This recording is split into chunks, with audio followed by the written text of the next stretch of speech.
Head down to the bowl already. All right. Recording in progress. So, hey, what's up? I'm Kurt Hill, and I'm joined here by Mr. Nicholas Lee. And Nick, what are we here today for? We're going to talk about a blowout by Brian De Palma. Personally, I think one of my favorite of his filmography, but I know, you feel a bit different. There's other movies you like more, but Yeah, that's definitely true. Um, but Blowout for me, and we were talking about this right before. It's a movie that like every rewatch that I have, it just gets better and better. Um, Maybe one day it's going to be my favorite De Palma movie, but I think after it's a good movie to rewatches, start off with and to start talking about with because it's one of those movies where it's a great launching point for talking about any other movie because it is such like a movie buffs movie. And yeah. so that's kind of why we decided to pick this as like the first movie to talk about really. It was the first movie that one of the first movies that we kind of like really watched together and just had a fun time talking about. And I was really excited to show you the first time that you saw it because I know it's a movie that forces you to really think about stuff, and it ends on like that really sad ending, and it just sticks with you. And yeah, I guess more later about It's a good scream. my initial thoughts. Yeah, it's a good scream. It's a good scream. But Blowout, yeah, quick summary on Blowout. If you've never seen this movie, it was released in 1981, directed by the great Brian De Palma, who you already hinted at is probably one of my favorite directors, definitely a top three director for me. This is his 13th feature. So kind of in the middle of his career, definitely at the peak of his powers in his career. And it follows John Travolta, who plays Jack Terry, who is a sound man. But only for like these B type movies, these slasher movies that aren't really critically acclaimed. But he's dedicated to his job and he likes doing what he does. And one night he's recording a sound for a scream for this movie Coed Frenzy, which is what the movie opens on. Is like kind of the initial reel of this movie that they're making, this low budget slasher that they're making. But the scream is terrible in the movie. So John Travolta's character goes out into the woods and tries to record a scream, but he ends up recording, at least on audio, a blowout. And what seems to be kind of at first just a car crashing off a bridge into the water. There happens to be the governor, or soon to be gubernatorial candidate, and a prostitute in there, which Jack saves the prostitute, played by Nancy Allen. But he can't save the governor. The governor's dead after the car crash. But then when they're in the hospital and as the film kind of unravels, we start to see that there's definitely a political cover up going on. And that's what John Travolta and Nancy Allen's characters kind of get into, and they discover that there is a lot more under the surface of this conspiracy here. So, with that, I guess, Nick, what are your initial thoughts the first time we watched this movie? And then I guess I'll get into what my initial thoughts were, because for me, they've definitely changed a lot. Yeah, I think the first time watching it, I mean, obviously you told me beforehand that it was like a movie buff movie, which immediately I was like, I'm gonna like this movie. I already know that. Yeah. Um, I think what blew me away was, which I think this film does and other films don't, is just the purposeful camera angles and purposeful use of different camera equipment to actually convey a feeling instead of just like, you know, two characters talking and it's like a split um, conversation, which most movies do. I think what I love about this movie and what I loved when I initially watched it was it wasn't just the dialogue moving the plot forward. It was also everything else that was happening, like the camera angles. All of it kind of came together to push the plot forward. And I love just the little details throughout. And so the first run through, I was just kind of like just blown away. I wasn't super paying attention to like any of the underlying themes. I was just blown away like how good the movie was. and how like neatly like kind of wrapped up in a bow it all ended up being, which I feel like movies don't do nowadays. But that was my initial, but that was the first time. Yeah. Yeah, I'm glad you brought up like Brian De Palma's direction there, like the technical aspects, because I'll always talk about this when talking about De Palma. His technical ability is just so keen. And right here, I think it's probably the sharpest we ever see from De Palma. He just knows how to move a camera. And Yeah. like the camera is almost this omniscient version in movie of the audience. Like we are really the camera. We're moving around, and he knows how to move the camera to keep us intrigued in the story.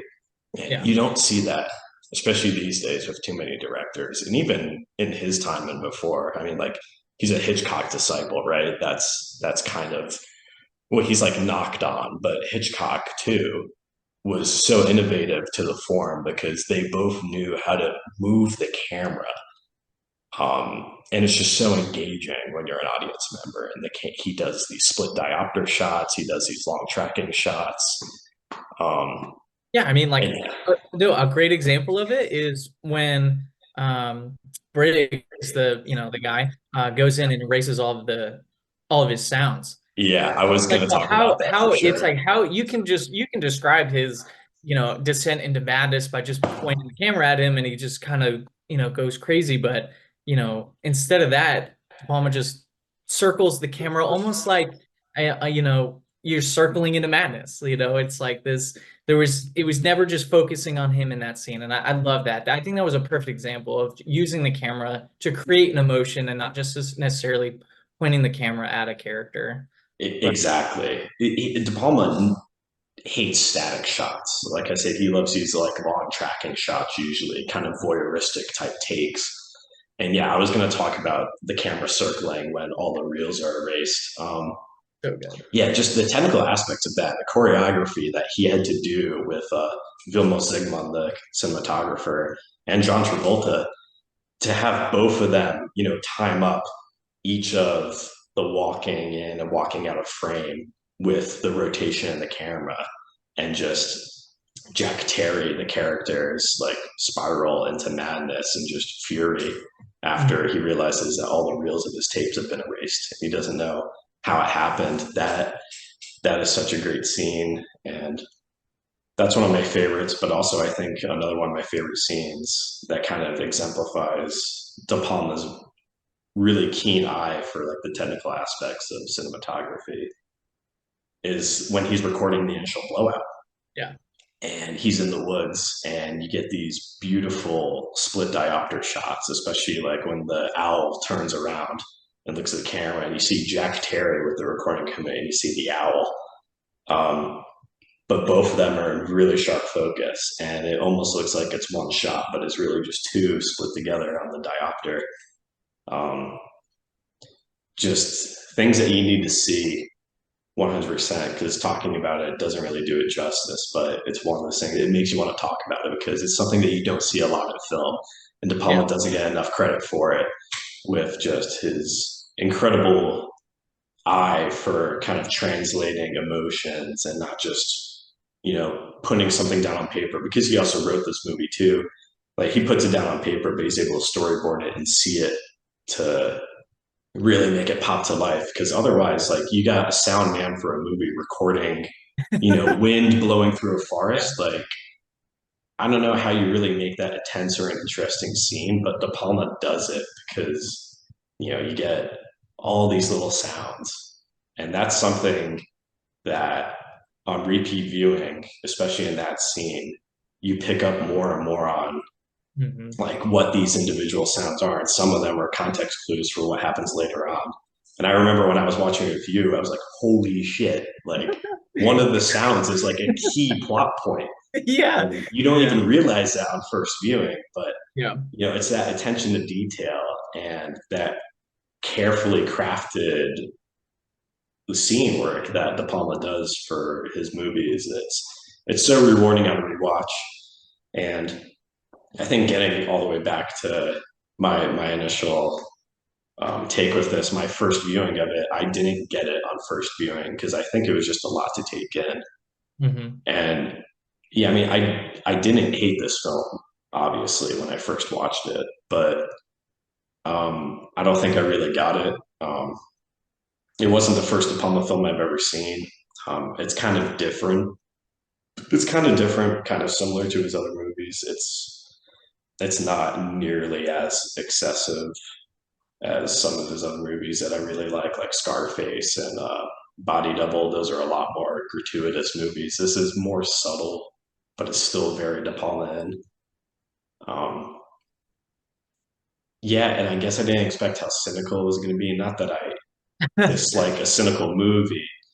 I guess I didn't really know what to expect, and I just kind of took it in.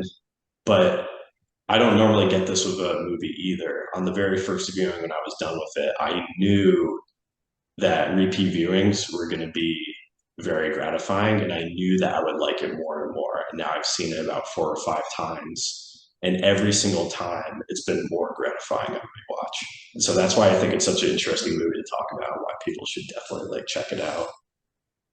And the last time you watched it, what was the newest thing that stood out to you?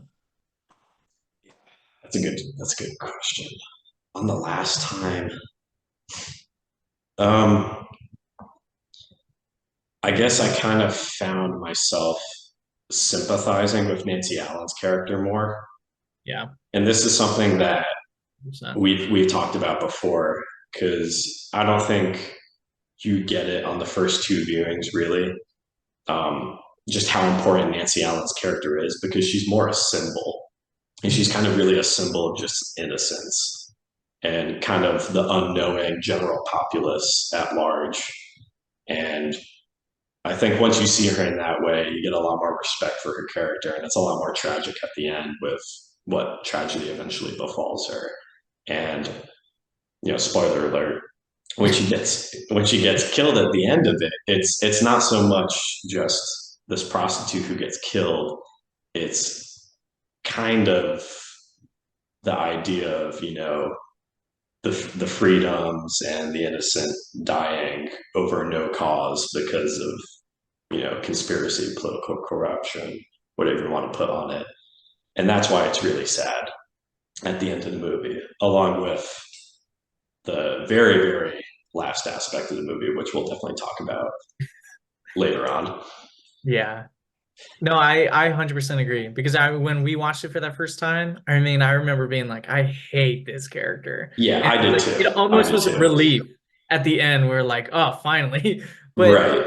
but I 100% agree. Like every time I've watched it, I become more and more sympathetic to Sally, and you almost like, man, this fourth time watching it, I was like, yeah, I knew it was coming, but I was like, oh, man, like she's actually a really good character, and it's not just meant to be annoying. Like I really like her character now. Yeah, and she's just pure innocence Yeah. personified. And it's like one of the first scenes you get with her, I think that kind of sets us up perfectly, is when she's in the hospital bed and she's talking about her passion, which again, very innocent passion. She just likes makeup. Yeah. Like it's something very simple, but she just likes makeup and she likes feeling pretty, feeling accepted. And she doesn't have any on because she was just in this terrible car wreck. And then John Travolta is looking at her and she puts her hands up and then very coyly like looks through her hands at him and smiles. And that's when like their chemistry really sparks, and it's so palpable on the screen. And now seeing that and knowing the ending, it's just so heartbreaking that Yeah. that scene. Yeah, that's something that scene gets hard to watch more and more when you know what's coming in the end. Because I mean, she doesn't deserve it. Obviously, anyone doesn't deserve what happens to her. No. All because a political cover up because someone assassinates another political member to gain power. And then, yeah, I guess we'll talk about what I think is the ultimate irony of the film and what makes it really great thematically later on. But Hmm. Yeah, I mean that's kind of getting into the themes of this movie. Um, I guess we could talk more about De Palma because we've already kind of hit him a bit. Um, like I said, this is his 13th feature. Uh, I think it's easily his best. Again, it's not my favorite of his, but it may be one day. It certainly may be. Yeah. But it definitely is his best because he's at his most restrained, but he's still using all his great techniques in the absolute perfect setting and almost creating like his own genre. Yeah. Because, I mean, at its heart, it's a political thriller, right?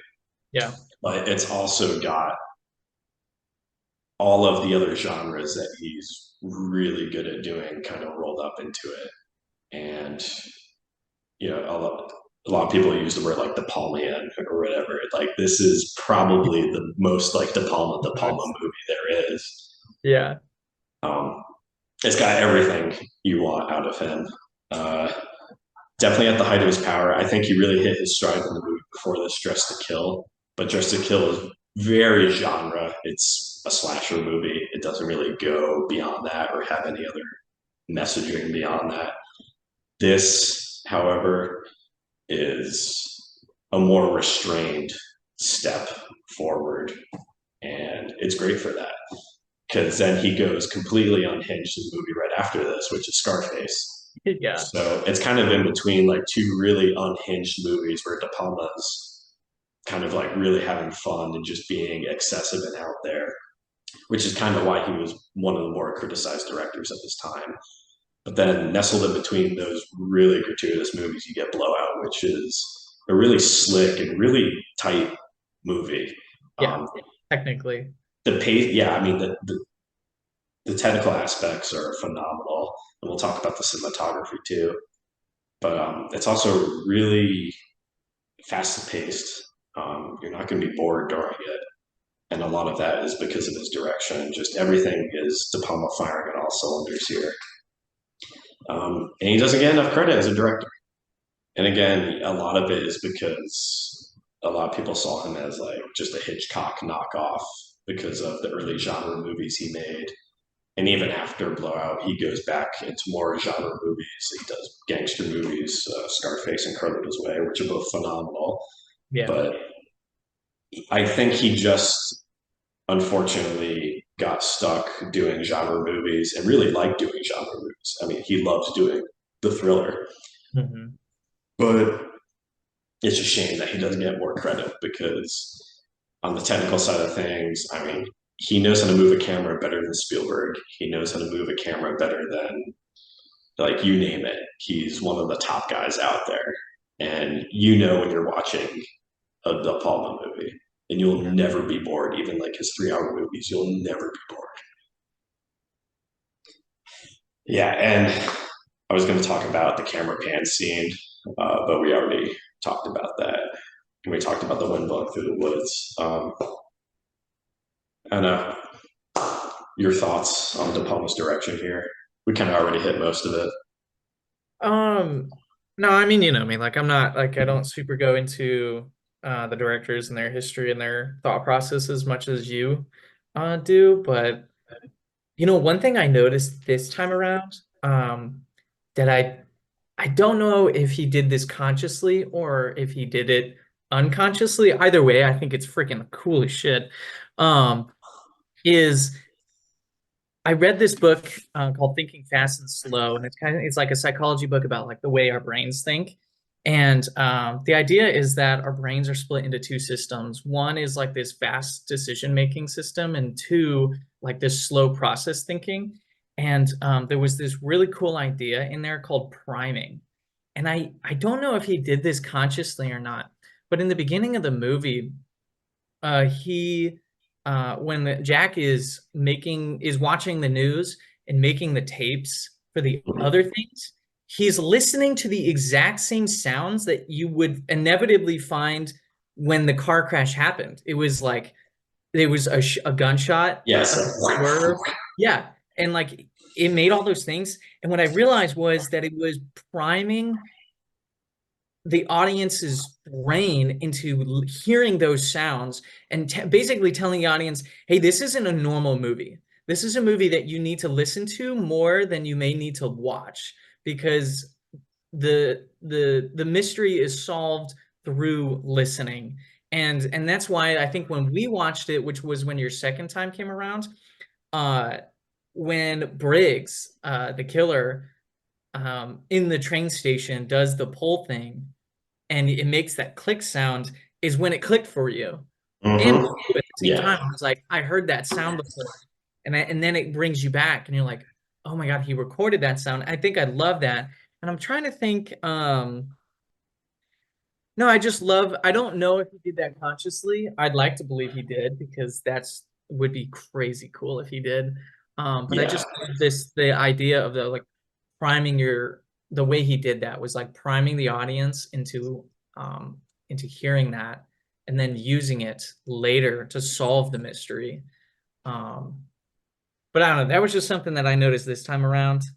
Um, and also a little bit more symbolism, like an owl. Like when I watched the owl, I was like, why an owl? Why not like a bird? And and I realized that it represents like intuition and perception. Like owls, they have keen sense of sight, probably the best in the animal kingdom, which is kind of funny to think about. And they also symbolize like things that are like they perceive things that aren't apparently apparent, which is kind of hmm, the whole idea of the film, is that like yes, is exactly. perceiving things that aren't apparent. And I love that every time I rewatch it, is it's that exact idea of finding something that wasn't apparent when you watched it before but now is glaring because you're looking for it, or you might not, or you just happen to see it that time. um but yeah, those are my big thoughts on like this last time. Just to like bring it, loop it back. But um, yeah, Yeah, and when the event happens, when the blowout happens, you see John Travolta and the owl both in the split diopter crane their neck, yes, I love that. and they Oh my know, gosh. Oh, I like, love that. yeah, it's. I think that's the best shot. Well, it's not the best shot, but that's my favorite shot of the movie right there. Is when Yeah, both of them crane their head right at the blowout, and they see the car fall into the river. 100%. I love that scene. And I love And the, I don't, this time, that this was something that I noticed this time around. Not noticed per se, but like when we watch the initial incident happen, I noticed that all the camera angles are pointing towards Jack, the character. And then I love when he does the, I guess, the mind reenactment of it when he's in the hotel and he does it with the pencil, but it's from his point of view and not yes, any other. And I and he's love that. moving the pencil as if he was moving the Yeah. recorder. And then obviously Oh, when we it's hear so the good. click and then nothing, he even hears it himself. Like he even takes a second and like thinks like, oh, what was that? But then immediately Right. goes to the owl. And I think all of these different little priming cues for the audience should be like, hey, listen for this sound. And yeah, I just thought that was so cool. This is what I'm talking about. Like I've never seen a film so connected in every single like scene. I yeah. Anyway, Yes. And what you're saying is 100% true because De Palma loves doing this in a lot more of his films. It's probably a little more subtle in his other films because this is quite literally a movie about the reconstruction physically of reality and then the perception of that as truth. yeah, So De Palma obviously knows that. And again, he wrote the movie too. And so he, yes, is very deliberately priming the audience. He's like, hey, like this is a conspiracy. Like you need to be on board with mhm. Jack Jack Terry here and figure it out. Um, I guess where was I going with this? But I think you can lead it into the theme, right? Like De Palma is obviously, like you were saying, trying to get the audience on board of the conspiracy with Jack and like creating that. um, for him as the protagonist. And like, what did you think? Like after this time, last time watching it, like what's the overarching theme of this of the movie that I think De Palma is trying to tell the audience? Um, well, De Palma's a pretty cynical guy. He always has been. Even in his happy movies, just if you like watch interviews of him, he has a pretty cynical outlook on thing, and he's fair enough. He's been kind of ostracized his entire career for being a hack, for being a Hitchcock ripoff, for not being given the credit that he really deserves as a director and as an artist. Um, and this is his kind of like his Watergate film, like his discontentment with politics in America. Um, and it's kind of really the capstone of the new Hollywood movie movement, um, which starts in 1967. And most people say it kind of ends in 1980 with Heaven's Gate. And then that's when the studios come back and they make, blockbuster movies again. And these small, like, director films aren't being made anymore. Um, and to me, like I said, this is the last great new Hollywood movie because De Palma goes out with this insane political thriller that is very much of the era of Watergate and everyone being suspicious of government and corruption that is rampant throughout, and all these assassinations and lies, like, going back to the JFK assassination.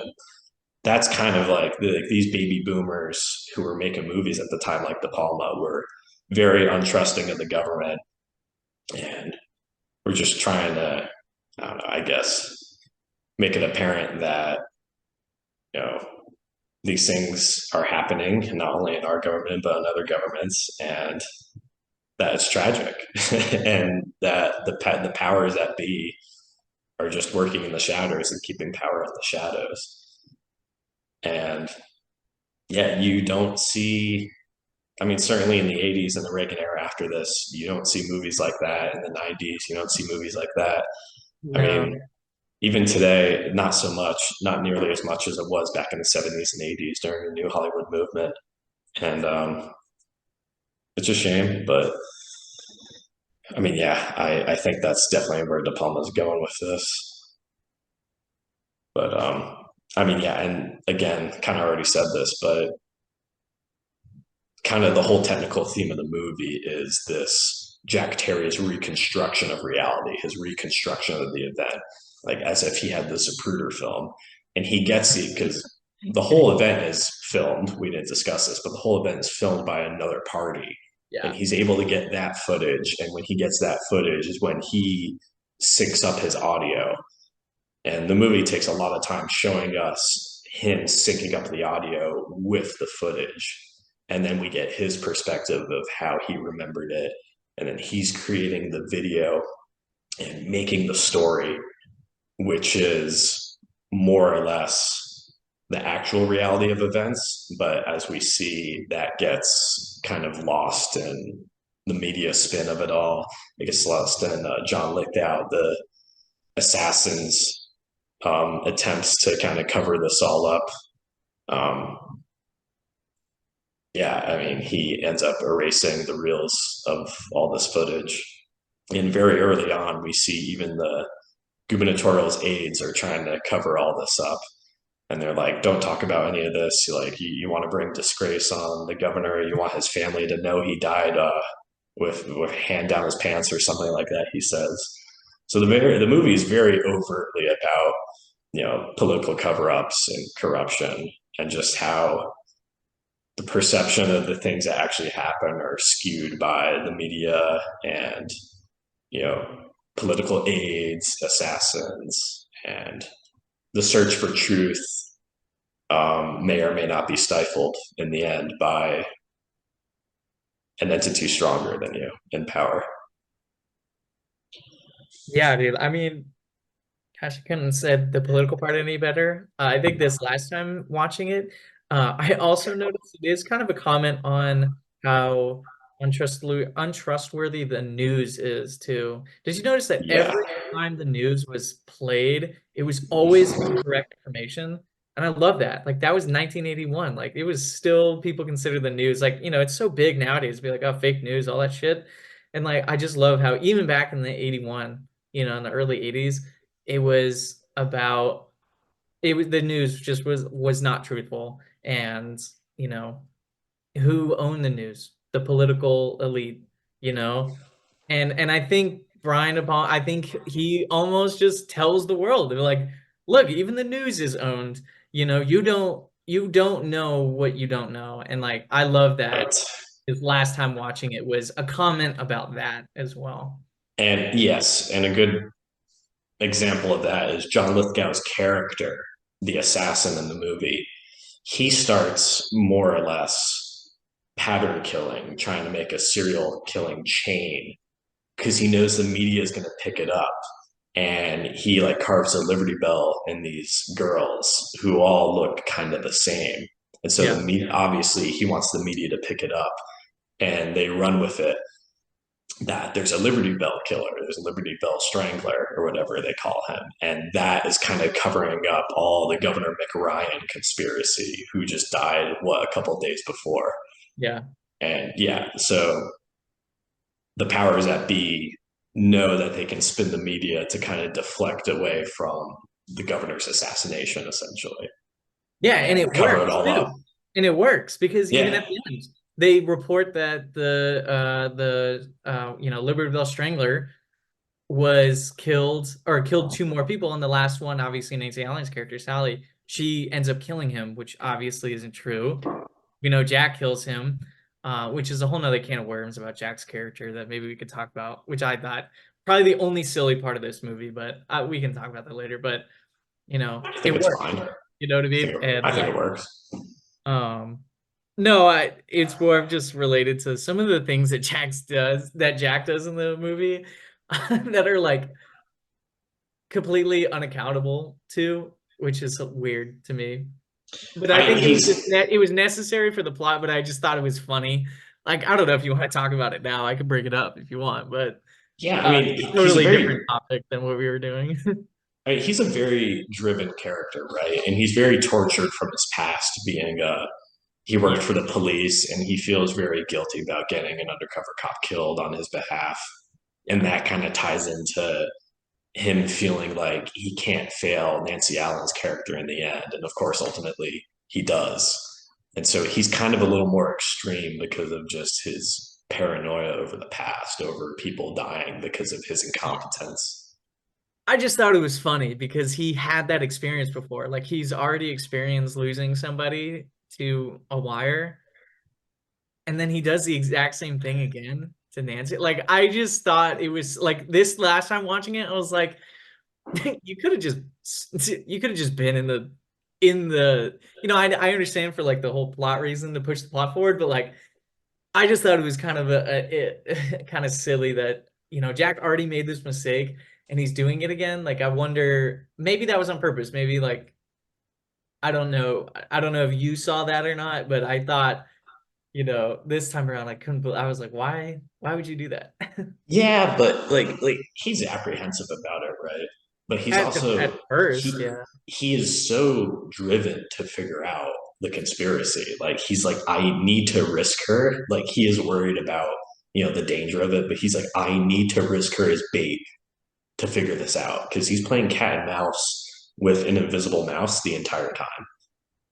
Or true. I guess an invisible cat the entire time. And he is so desperate to figure it out that he puts Nancy Allen's character in direct danger.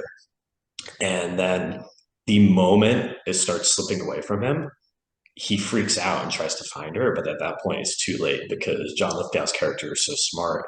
He's able to take her all the way around the city and get her to a place where Jack just can't get there in time. Fuck. But we got some De Palma regulars in this movie. Uh, John Travolta Yeah. and Nancy Allen, both of them were in Carrie. Nancy Allen is in Dress to Kill. Still. Um, she's in his little like home movies project. Um, she was actually his wife at the time. I don't know if you knew that one. Yeah. But Um, and then we got Dennis Franz, who is like one of my favorite De Palma regulars. He's the fucking scumbag in this movie who basically is the Zapruder film recorder. Yeah.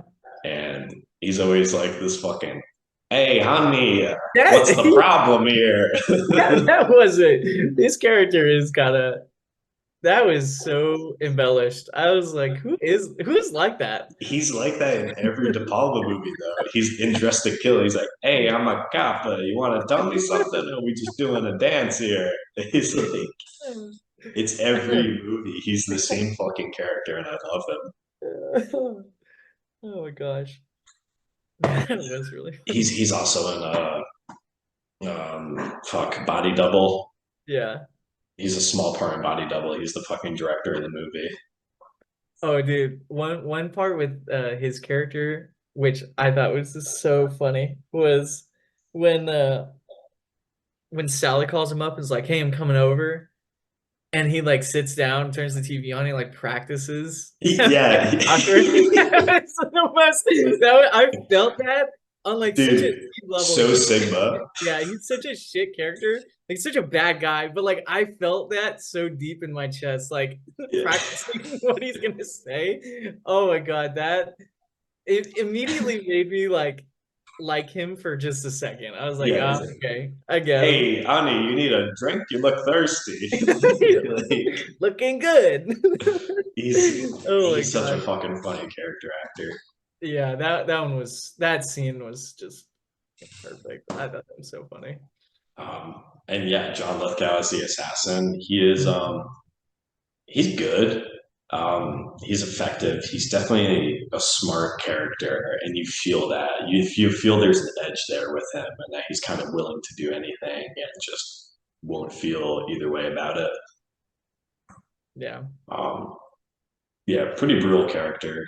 I don't think it's nearly one of John Lithgow's best performances, but this definitely is John Travolta's best performance of his career.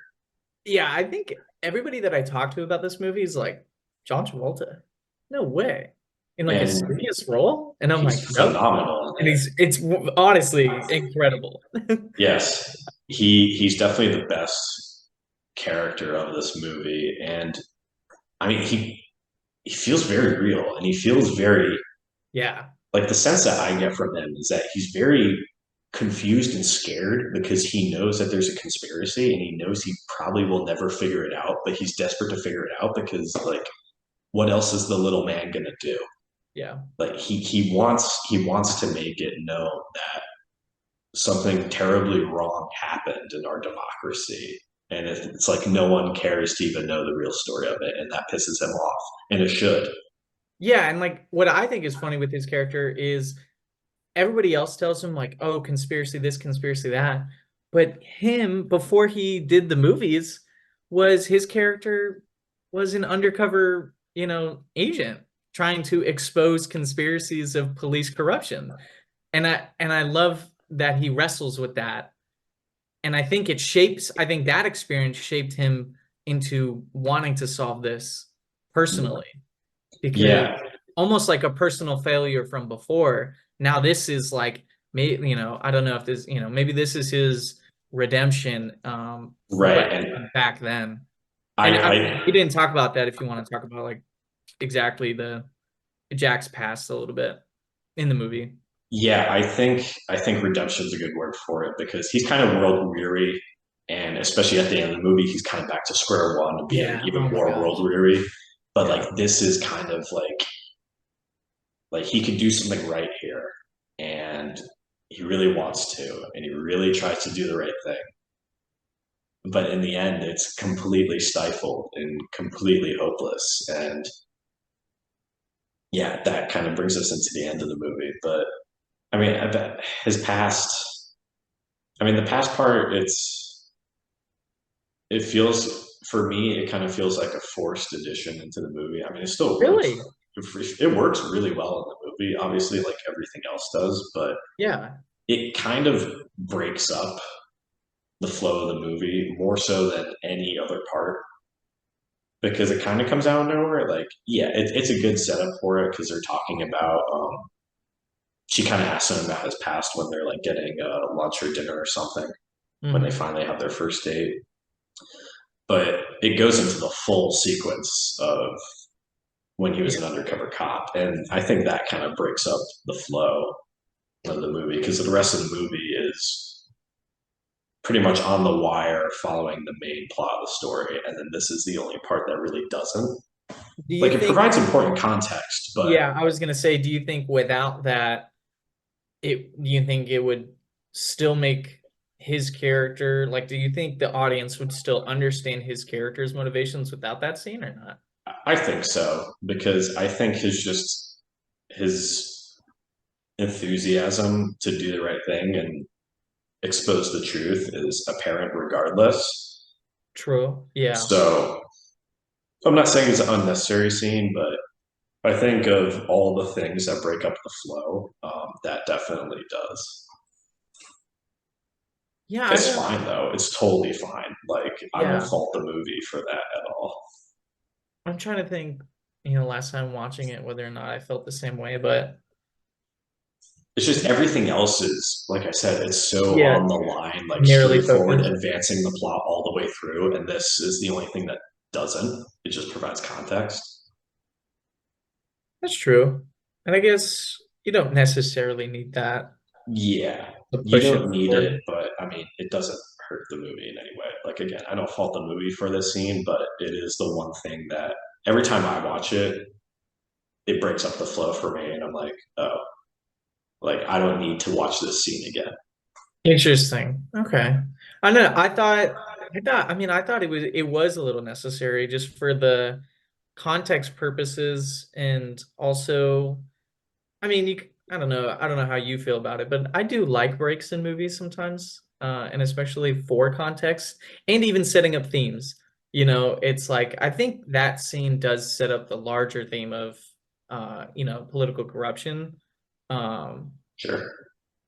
but that was just my take on it. Yeah, I can understand where you're coming from and like how it does stop the good flow that it has because Yeah, right away it's got flow. Like it's already pushing it's moving. And from again, from it's 0 minutes and 0 seconds. It's already pushing the plot. yeah, So I and again, a movie about editing, there's lots of, very quick editing tricks that yeah. are moving the story through visually. Like even the scenes where he's making the audio and splicing it, very intricate, quick moving cuts that are integral to how he comes to his conclusions of creating the reality of what happened on that night. Like, Mhm. so yeah. Again, it doesn't hold the movie back though at all. I just think it would be better serviced if it's a dead spring all the way through. And not like that's a long scene or anything. It's probably like 5-10 minutes, but I think thrillers definitely work better if you're sprinting all the way to the end, even if the ending is something so devastating like this one is. Yeah. Yeah. Um, what else you want to talk about? Maybe the cinematography? Yeah, I was gonna say because I know you definitely probably have good points on the cinematography. Um, I already kind of talked about them with the split diopter and just the different ways, like the difference between the first and second time we get to see the blowout actually happen. Um, Everything else was pretty standard aside from that. Like there wasn't anything that blew me away. Obviously, the last scene blew me away. You know, Yeah, I so I think we mean, can agree on let's talk about the most famous shot of the movie. that. Probably like top five, top 10 shots in Yeah. all of cinema history. I mean, it's just gorgeous.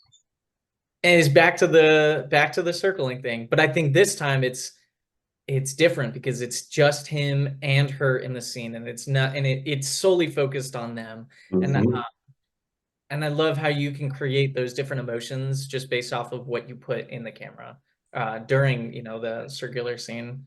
Um, but I don't know. I'm trying to think. Maybe there is a deeper thing with the fireworks going off in the background Well, and yeah, I mean, that goes her into there.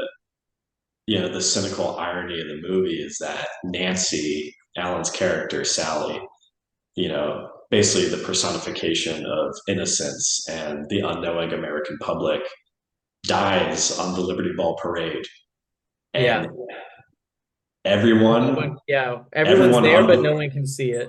yeah, everyone unbeknowing of, the attack on democracy basically that happened. The gubernatorial Oh, candidate was yeah. assassinated. That's a great It's point. completely covered up, and the final loose end of Sally, the last eyewitness who wasn't Yeah. discredited, dies on the Liberty Day Memorial Parade, and everyone's celebrating because they don't know any better. Democracy, yeah. And And oh, I did not think that's about that until just now that you brought that up. yeah. That I is mean, a good point. the conspiracy dies with her, right? Because Yeah, right. she's like the key eyewitness, and it dies right then and there on the Liberty Ball Parade.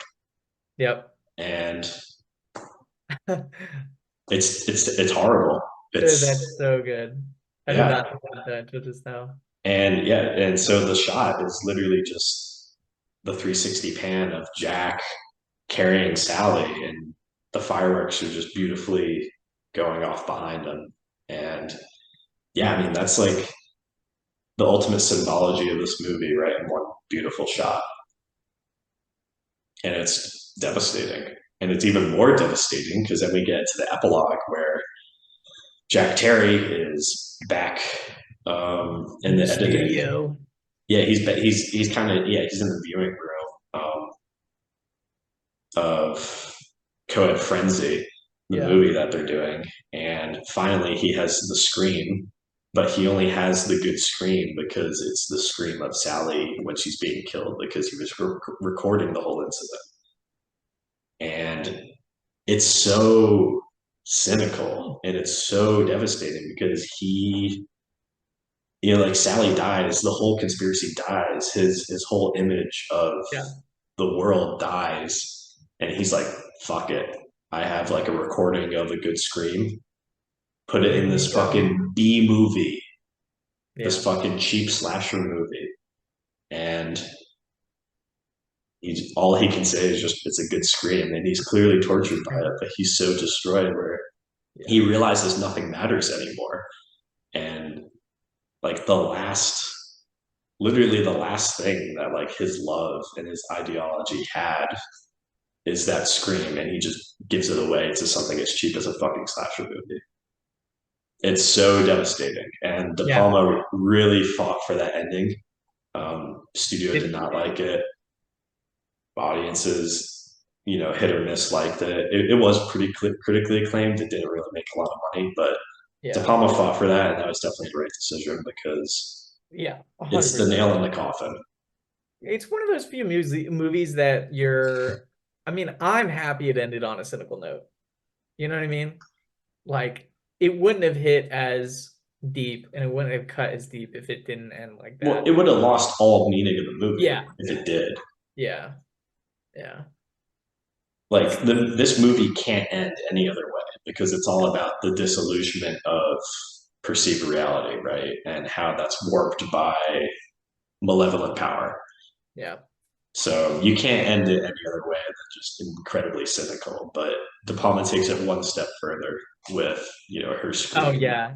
That's true. He like it ends on a cynical note, and then he just digs almost like he twists the knife even more. Yeah. And you're like, oh dude, no, dude, why'd you do that? And like think about it too. Like Nancy Allen is his wife at the time. And Yes. like, are you kidding me, dude? That's insane. Sorry, honey. Granted, they divorced, but Yeah, you're gonna die, but also leave just a shit legacy with your scream. Oh man, that's funny. But it's horrible. I mean, it's such a that good is ending, horrible. It but really is. damn. Mm. Yeah. I don't know. Any parting shots for this movie that you got? Uh, Only parting shots I want to talk about are just some goofy moments. Sure. First goofy moment that I chuckled at, which I thought was funny, obviously because we've seen the movie a couple times, is when Briggs, like the killer, like wraps up the film and throws it in the water, and Sally goes, Jack's gonna kill you. And I was like, She she's doesn't not get it. wrong. And again, She's she's not she's wrong. she's totally innocent. He did Like it. Yeah, he did do it. And then my other funny part of this movie um was when Jack drives his Jeep. By the way, sick Jeep. Just gotta put that out there. it's a good Jeep, It's a yeah. good Jeep. And it's a good Jeep. Is when he drives through the parade and then just crashes it. And then like, but no one like it's not that no one cares, but like no one cared, you He know? goes through a display window, and yeah, there's like no publicity about it. Yeah, like I thought that was probably the weirdest thing about this whole movie was just he did something that nowadays would have been like, wow, terrorism, blah blah blah. He like just casually drives through a fucking parade and then gets put in an ambulance, which doesn't leave the scene of the crime. Like I don't really understand that. And then Yeah, all because he then he like books it from the ambulance to go find Sally. yeah, like well no, Yeah, like he's in the ambulance. They didn't leave the scene of the crime. And then and then he puts the listening device, and it's the same listening device that he talked about earlier in the film, where it's like, oh, from 10 feet you get good audio, and then he like puts it in his ear and hears the clearest audio of Sally and Briggs. And I was like, I just thought like out of the whole movie, that was probably the weirdest and most unrealistic part was just yeah, this weird like I just thought that was funny. And that kind of made me chuckle a little bit was watching that scene, being like, that was kind of stupid. But yeah. I've also thought the car chase is kind of an unnecessary portion. yeah, Um, 100%. but granted, that was completely reshot, that entire sequence. And so, I Yeah. mean, it was probably initially different because, when they were shooting the film, literally one of the trucks that they were transporting the reels for got raided. And those reels of the Jeep chase were Yeah. stolen. And so De Palma had to reshoot that entire sequence, and it cost the movie I think it went over budget for that. I'm not sure, but obviously it costs a lot of money. That's probably like the most expensive sequence of the film, and they had to Yeah. reshoot it. So, I I mean, it wonder what the probably, original would have been. I wonder if it would yeah, have maybe died it was better. different. Maybe it's the exact same. I don't know. But, I'll just believe Is that it's is that clunky because of is that. that why is that why there's like a huge I don't want to say huge, but like a huge time shift?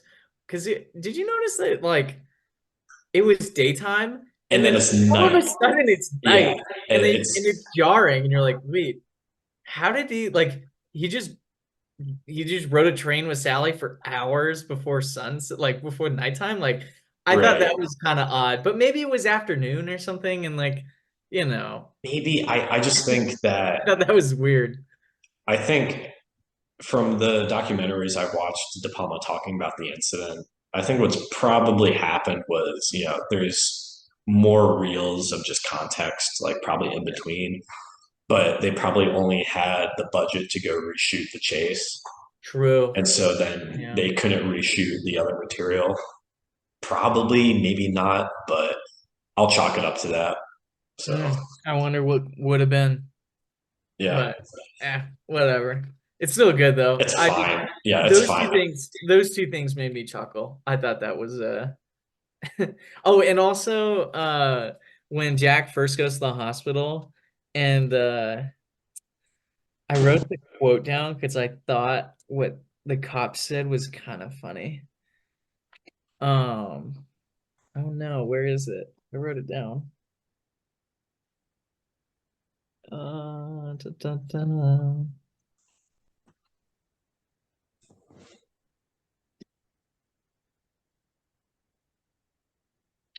Oh darn, I can't find it, but when like the police is talking, oh yeah, this was something that I noticed this time around that I didn't notice at any other time was when Briggs, the serial killer, well not serial killer, but the killer was on the payphone with the guy that hired him.